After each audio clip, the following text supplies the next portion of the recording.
अस्सलाम वालेकुम नाज़रीन, मैं हूं आसिम खान और आप देख रहे हैं BBN चैनल। आइए देखते हैं आज की टॉप 10 न्यूज़। इजरायली वज़ीर आज़म बेंजामिन नेतन्याहू ने भारतीय वज़ीर आज़म नरेंद्र मोदी का वेलकम माय फ्रेंड के अल्फाज के साथ इजराइल में गर्मजोशी के साथ इस्तकबाल किया, जहां एयरपोर्ट पर उन्हें रेड कारपेट वेलकम दिया गया और दोनों रहनुमाओं ने दोस्ती भरे अंदाज में मुलाकात की। इजराइल में PM मोदी का ये दौरा 9 साल बाद हुआ है। इस मौके पर इंडियन डायस्पोरा ने भी उनका पुरजोश इस्तकबाल किया। PM मोदी का ये दौरा दोनों ममालिक के दरमियान बढ़ती स्ट्रैटेजिक पार्टनरशिप का अहम कदम माना जा रहा है।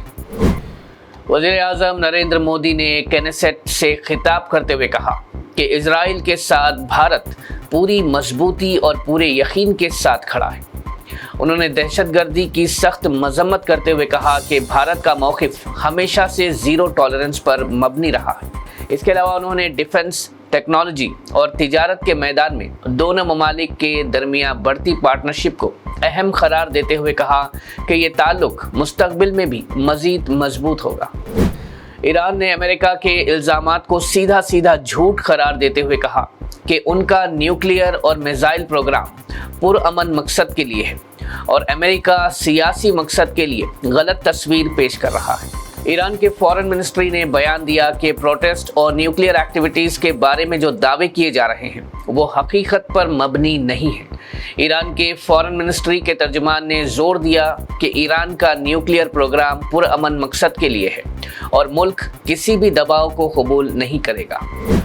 भारतीय वज़ीर आज़म नरेंद्र मोदी ने इंस्टाग्राम पर 100 मिलियन यानी 10 करोड़ फॉलोअर्स का रिकॉर्ड पार करते हुए दुनिया के पहले ग्लोबल लीडर बन गए।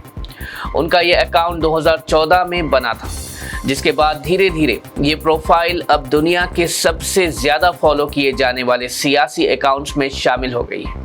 उनके इंस्टाग्राम अकाउंट पर सिर्फ ऑफिशियल एंगेजमेंट्स नहीं बल्कि कल्चरल और पब्लिक आउटरीच कंटेंट भी शेयर होता है, जिसके सबब डाइवर्स लोग भी अट्रैक्ट होते हैं।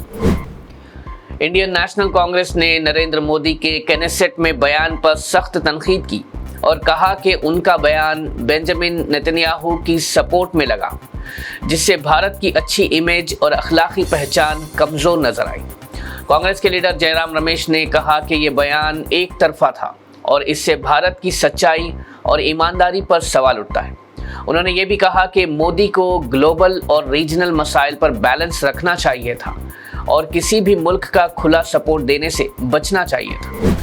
ऑल इंडिया मजलिस-ए-इत्तेहादुल मुस्लिमीन के चीफ असदुद्दीन अवैसी ने प्लेटफॉर्म एक्स पर वज़ीर आज़म नरेंद्र मोदी और इजरायली वज़ीर आज़म बेंजामिन नेतन्याहू की मुलाकात पर सख्त रिएक्शन देते हुए लिखा कि गाज़ा में जो हो रहा है वो हमेशा जेनोसाइड के तौर पर याद रखा जाएगा। उन्होंने कहा कि इस वक्त इजराइल का दौरा करना और बेंजामिन नेतन्याहू को गले लगाना, जिनके खिलाफ इंटरनेशनल वारंट्स जारी है, भारत की पुरानी फ़लस्तीन सपोर्ट पॉलिसी के खिलाफ है। उन्होंने ये भी कहा कि मुमकिन है कि PM मोदी के दौरे के बाद अमेरिका ईरान पर हमला करे। उन्होंने अपनी पोस्ट के आखिर में लिखा, ज़ायोनिज़्म मुर्दाबाद।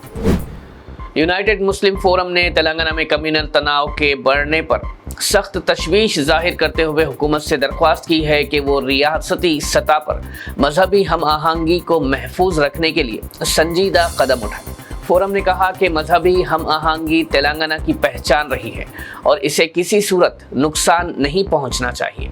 साथ ही हुकूमत से मुतालबा किया कि हेट स्पीच और मजहबी उकसाने वालों के खिलाफ सख्त कानूनी निज़ाम लाया जाए ताकि रियासत में मुस्तहकम अमन कायम रह सके।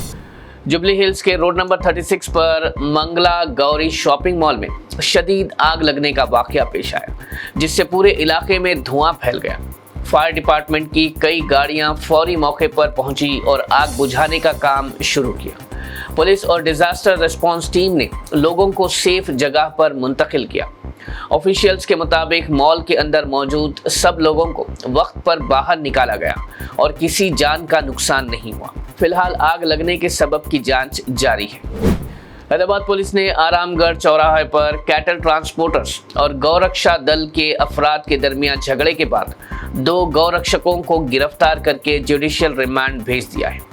पुलिस के मुताबिक नागपुर से शादनगर मार्केट ले जाए जा रहे मवेशी के ट्रक को रोका गया, जिसके बाद बहस तशद्दुद में बदल गई और इसमें कुछ अफराद जख्मी भी हुए। जरूरी दस्तावेज नहीं होने के सबब पुलिस ने ट्रांसपोर्टर्स पर भी कानूनी कार्रवाई की है। फिलहाल इस मामले में बाकी मुलजिमों की तलाश जारी है और तहकीकात भी जारी रखी गई है। Telangana board of intermediate education ने बताया कि इंटर 2026 के पहले दिन करीब 16,000 स्टूडेंट्स एग्जाम देने नहीं आए, जबकि करीब 5 लाख तलबा ने पहला पेपर दिया। रियासत भर के तकरीबन 1495 सेंटर्स पर इम्तिहान पुरसुकून अंदाज में हुआ और किसी गलत हरकत या नकल का केस सामने नहीं आया। पहले दिन सेकेंड लैंग्वेज का पेपर सुबह से दोपहर तक लिया गया, जिसके लिए हजारों इन्विजिलेटर्स और फ्लाइंग स्क्वाड्स तैनात किए गए थे। ऑफिशियल्स ने वाज़ेह किया कि जो स्टूडेंट्स देर से पहुंचे उन्हें कवायद के मुताबिक एंट्री नहीं दी गई और बाकी एग्जाम्स मुकर्ररा शेड्यूल के मुताबिक ही जारी रहेंगे। नाज़रीन, ये थी आज की टॉप 10 न्यूज़। देखते रहिए BBN चैनल। मुझे दीजिए इजाज़त। अल्लाह हाफिज़।